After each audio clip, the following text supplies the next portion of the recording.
প্রিয় ষষ্ঠ শ্রেণীর শিক্ষার্থীরা, আমরা আজকে তোমাদের 2.2 অনুশীলনীর প্রথম পার্টের ক্লাসটা করছি।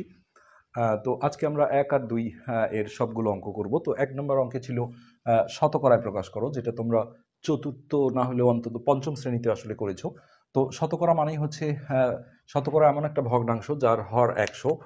আমাকে কেউ যদি বলে দেয় যে 8/100 আছে, তো সেক্ষেত্রে এটাকে আমি 8%, অর্থাৎ এটা শতকরা চিহ্ন আমরা এটা লিখতে পারি। কিন্তু এখানে আমরা দেখছি যে নিচে হরগুলোতে আসলে 100 নেই।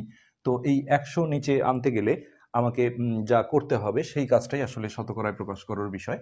তো সেক্ষেত্রে একটা ভগ্নাংশের লব হরকে আসলে একই কাজ করলে মানের কোনো পরিবর্তন হয় না। সো আমরা নিচে 100 আনার জন্য যদি এখানেও একটা 100 দিয়ে গুণ দিই, এখানেও একটা 100 দিয়ে গুণ দিই, তাহলে এই ভগ্নাংশটার মানের কোনো পরিবর্তন হবে না। কিন্তু আমরা কেন পরিবর্তন হবে না, এই 100 কাটা গেলে মূল জিনিসটা ঠিক থাকে, কিন্তু আমরা আসলে কাটাকাটি করব না, করলে আমাদের যে উদ্দেশ্যে আনা সেটা ব্যর্থ হবে। তো এই নিচের 100কে আমরা নষ্ট করব না, কারণ এটা মানেই শতকরা বা পার্সেন্ট। এই তিনটার মধ্যে আমরা কাটাকাটি করতে পারি। সো এই 4 দিয়ে যদি আমরা এটাকে কাটি, তো 4 দিয়ে 4কে ভাগ দিলে একবার যায়, এটা 25 বার যায়। সেক্ষেত্রে এটা হবে 3×25 = 75, আর নিচে 100 আর 1 গুণ করলে হবে 100। তো এখান থেকেই যার নিচে 100 থাকে এটাই সরাসরি পার্সেন্ট লিখে দেওয়া যায়। এইভাবেই জিনিসটা বের করতে হয়। তো আরেকটা শর্টকাট প্রসেস আছে, সেটা হচ্ছে যে এইভাবে তোমরা করতে পারো যে প্রথমেই ভগ্নাংশটা তুলেই 100 দিয়ে গুণন দিয়ে এখানে আর নিচে 100টা আমরা দেব না, কিন্তু এই লাইনেই কিন্তু পার্সেন্ট চিহ্নটা দিয়ে দিতে হবে। কেননা নিচের 100র বদলেই আমরা পার্সেন্টটা নিয়েছি, এটা আরো দ্রুত বের হয়ে যায়। তাহলে এটা 4×25=100, নিচের একের কোনো ভ্যালু নেই। সো উপরেরটা গুণ করলে 3×25=75, 75%। এই দুইটা উপায় করা যেতে পারে।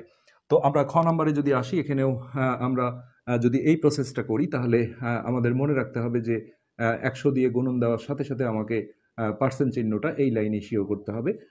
এটা আর এই নিয়মে করলে নিচেও একটা 100 দিয়ে গুণন, কিন্তু নিচের 100টা কাটাকাটি করা যাবে না।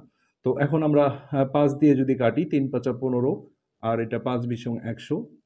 সো উপরে এটা যদি আমরা গুণ করে দিই, 7×0=0, 7×2=14, 140/3%।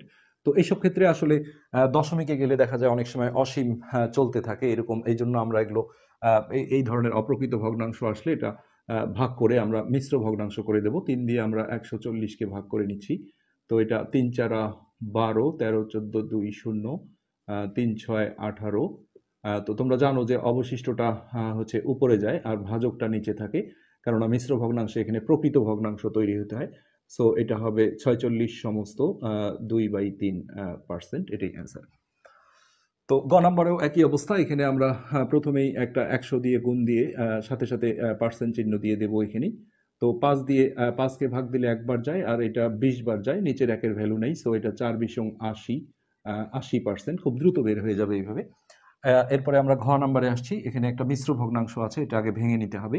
তো এটা ভাঙার সিস্টেম নিশ্চয়ই তোমরা জানো, এই দুটো গুণ করে তার সাথে এটা যোগ করে উপরে বা লবে বসাইতে হয়, আর হরটা হরেই থাকে। অর্থাৎ হরে থাকবে হচ্ছে 25, আর এটা 25×2 = 50, 50 আর 6 যোগ করলে 56। নেক্সটে আমরা এইখানেই 100 দিয়ে গুণন দিয়ে সাথে সাথে পার্সেন্ট চিহ্নটা দিয়ে দেবো। 25 দিয়ে আমরা এটাকে ডাইরেক্ট যদি কাটি, 25 দিয়ে 25কে ভাগ দিলে 1 হয়, আর এটা 4 হয়, নিচের একের ভ্যালু নেই। সো এটা আমরা গুণ করে দিলে 4×6=24, 4 হাতে 2, 4×5=20, 21, 22। তো যেগুলো মিশ্র ভগ্নাংশ, অর্থাৎ ভাঙলে যে অপ্রকৃত ভগ্নাংশ আসে, এগুলোকে শতকরায় প্রকাশ করলে 100র উপরে উঠে যায়, এটা তোমরা মাথায় রাখবে। 4×6=24, হাতে 2, 4×5=20, 22। ওকে। দশমিকের ক্ষেত্রেও আমরা একই প্রসেস, আমরা 100 দিয়ে গুণ দিয়ে সাথে সাথে পার্সেন্ট চিহ্নটা দিয়ে দেবো এখানেও। অনেকে যেমন দশমিক তুলে নিয়ে করে, সেটাও করা যায়।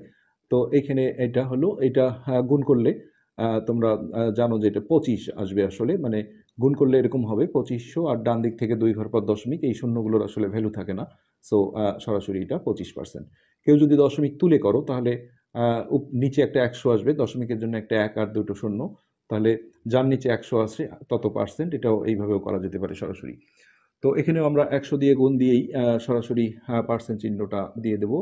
এই নিয়মে করলে এই লাইনে পার্সেন্টটা দিয়ে দিতে হবে। নেক্সট এটা গুণ করলে 65 আসবে, অর্থাৎ 65%, এটাই সিম্পলি অ্যান্সার। এরপর 6 নম্বর, এখানেও দশমিক আছে, এটাকেও আমরা জাস্ট 100 দিয়ে গুণ দিয়ে সরাসরি পার্সেন্ট চিহ্নটা দিয়ে দেব। তো এটা আমরা রাফে যদি গুণ করি, তাহলে 250, তার সাথে আরও দুটো শূন্য যুক্ত হবে, আর ডান দিক থেকে 2 ঘর পর দশমিক দিলে এগুলো ভ্যালু থাকবে না, অর্থাৎ 250%। এটাই হবে আমাদের অ্যান্সার। এরপর আমরা বর্গীর জ, এখানে দেখো দুটা অঙ্ক আছে যেটা অনুপাত দিয়ে দেওয়া আছে। তো অনুপাতকে আমরা জানি যে ভগ্নাংশের আকারে লেখা যায়। এই পূর্ব রাশিটা লবে থাকে আর উত্তর রাশিটা হরে থাকে। তারপরে আমরা আগের নিয়মে 100 দিয়ে গুণ দিয়ে সাথে সাথে পার্সেন্ট চিহ্নটা দিয়ে দেবো। তো 10 দিয়ে এটা 10কে একবার যায়, আর এটা 10 দিয়ে কাটাকাটি করলে 10 বার যায়, নিচের একের ভ্যালু নেই। সো 3 × 10 = 30%, এটাই আমাদের অ্যান্সার। এটাকেও আমরা যদি উপর নিচ করে আগে ভগ্নাংশে নিয়ে আসি 12/25, তারপরে এখানে আমরা 100 দিয়ে গুণন দিয়ে পার্সেন্ট চিহ্নটা দিয়ে দেবো। 25 দিয়ে 25কে ভাগ দিলে 1, আর এটা 4 বার যায়, নিচের একের ভ্যালু নেই। সো উপরে গুণ করে দিলে 4 বারং 48%। এটি ছিল আমাদের 1 নংয়ের সবগুলো। এরপরে আমরা 2 নম্বর অঙ্কটায় চলে যাচ্ছি। এটি ছিল আমাদের 2 নম্বর অঙ্ক। এখানে দুটো করে উত্তর হবে। একটা বলা হয়েছে যে সাধারণ ভগ্নাংশ ও দশমিক ভগ্নাংশে প্রকাশ করো। তো জাস্ট সাধারণ ভগ্নাংশ মানেই হচ্ছে শতকরায় থাকলে, পার্সেন্ট থাকলে পার্সেন্টটা তুলে নিচে 100 নিতে হয়। আমরা 1 নম্বরে যেমন দেখলাম 100 দিয়ে গুণন করে, অর্থাৎ উপরে 100 নিয়ে পার্সেন্ট দিতে হয়, আর পার্সেন্ট তুলে নিচে 100 নিতে হয়। তো সিম্পলি সাধারণ ভগ্নাংশ করতে গেলে আমরা যেটা করব, 45 আর পার্সেন্ট তুলে নিচে 100 নিয়ে নেব। তো এখানে সাধারণ ভগ্নাংশ চাইলে কোনো লঘিষ্ঠ বা কাটাকাটি থাকলে অবশ্যই করতে হবে। তো এটা 5 দিয়ে যদি আমরা কাটি, 5 নং 45 আর এটা 5 বিশং 100। সো সাধারণ ভগ্নাংশের উত্তর কিন্তু হয়ে গেল। আর যখন দশমিক ভগ্নাংশ চাবে, যেহেতু এখানে এটাও চাওয়া হয়েছে, তো সেক্ষেত্রে আমাকে এটা ভাগ করে দিতে হবে। 9/20, এই 20 দিয়ে অবশ্যই নিচেরটা দিয়ে উপরেরটাকে ভাগ করতে হয়। তো ছোট সংখ্যা হলে প্রথমেই একটা দশমিক দিয়ে শূন্য নিতে হয়, আর প্রথমে দশমিক আসলে একটা শূন্য নিয়ে নিতে হয় সামনে। আমরা 4 বার দিলাম, 4 × 20 = 80, 0 1, আর ভাগফলে দশমিক থাকলে একটা শূন্য এমনি পাওয়া যায়। সো এটা 4 বিশং 100। তো এটাই হলো আমাদের দশমিক ভগ্নাংশ, আর এটাই হলো আমাদের সাধারণ ভগ্নাংশ। তবে কখনো যদি আমাদের সাধারণ ভগ্নাংশ না চেয়ে শুধু দশমিক ভগ্নাংশ চায়, তাহলে আমরা এই জায়গা থেকে খুব দ্রুত বের করতে পারি কাটাকাটি না করে। কেননা 45/100, একের পরে শূন্য এরকম কোনো সংখ্যা দিয়ে ভাগ দিলে একের পরে যতগুলো শূন্য থাকে ডান দিক থেকে তত ঘর পর দশমিক দিতে হয়। অর্থাৎ 1 2 দুইটা শূন্য ছিল, দেখো একবারে উত্তরটা চলে আসে। তো যাই হোক, আমাদের দুটো করে উত্তর আসবে এই অঙ্কগুলোতে। এটা আমরা মিশ্রটা আগে ভেঙে নিই।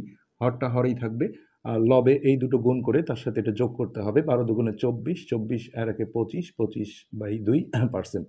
এরপরে এই পার্সেন্টটা তুলে আমরা নিচে একটা 100 নেব। এই হলো আমাদের 100। তারপরে এই সাধারণ ভগ্নাংশের জন্য আমরা কাটাকাটি করব। 25 দিয়ে 25কে ভাগ দিলে একবার যায়, আর এটা 4 25 100। উপরের একের কিন্তু ভ্যালু আছে, অর্থাৎ উপরে 1 বাই নিচে 4 দুগুণে 8। এটা হলো আমাদের সাধারণ ভগ্নাংশ। আর দশমিক ভগ্নাংশ হইলে এটা আমরা আবারও 8 দিয়ে এই 1কে ভাগ করতে হবে। 0.0, এটা প্রথমে একটা শূন্য নিয়ে নিলাম। তো 8কে 8, অবশিষ্ট থাকে 2, একটা শূন্য আমরা এমনি পাবো। 8 দুগুণে 16, 4, আবার প্রত্যেক লাইনে একটা করে শূন্য পাওয়া যায় ভাগফলে দশমিক থাকলে। তো এটা 50টা 40। সো এটাই আমাদের দশমিক ভগ্নাংশের উত্তর, আর এটা আমাদের সাধারণ ভগ্নাংশের উত্তর। নেক্সট আমরা গ নম্বরে আসছি। এখানে আমরা মিশ্রটা ভেঙে দেবো। নিচের 2 2 থাকলো, আর এই দুটো গুণ করে তার সাথে এটা যোগ করে উপরে বসাবো। 7 দুগুণে 14, 4 হাতে 1, 3 দুগুণে 6 আর একে 7 74, আর একে 75। তো পার্সেন্টটা তুলে আমরা এখানেই নিচে 100 নিয়ে নিলাম। তো এটা 25 দিয়ে যদি কাটি, 3 25 75, আর 25 দিয়ে 4 25 100। সো উপরে থাকলো 3 আর নিচে 4 দুগুণে 8। এটা আমাদের সাধারণ ভগ্নাংশ হয়ে গেল। আর দশমিক ভগ্নাংশ চাইলে আবারও এই নিচের সংখ্যাটা দিয়ে উপরেরটাকে ভাগ করতে হবে। তো প্রথমে দশমিক দিয়ে আমরা শূন্য নিলাম, 3 8টা 24। তো অবশিষ্ট থাকে 6, একটা শূন্য আমরা এমনি পাবো।